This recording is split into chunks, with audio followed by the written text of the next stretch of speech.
Good morning, Ron, and happy Easter, everyone. It's Tuesday, April 7th.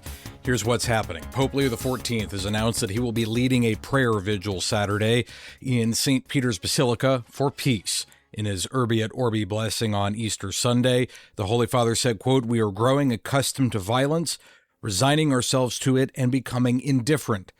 Indifferent to the deaths of thousands of people, indifferent to the repercussions of hatred and division that conflicts sow, indifferent to the economic and social consequences they produce, which we all feel."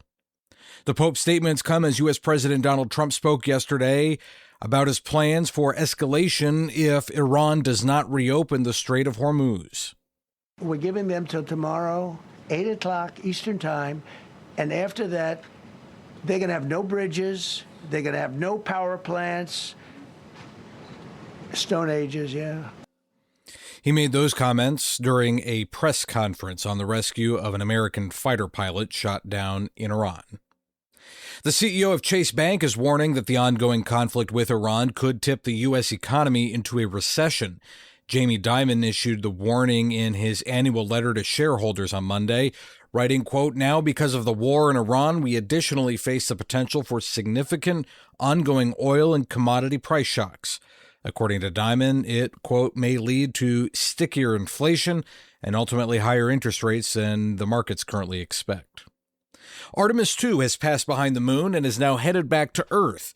Here's the moment the Orion spacecraft made contact again with Mission Control. Integrity, comm check. Integrity, we have you loud and clear. How many?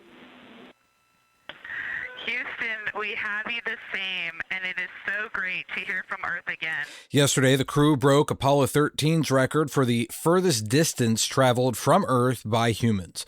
Additionally, the crew witnessed a solar eclipse from space.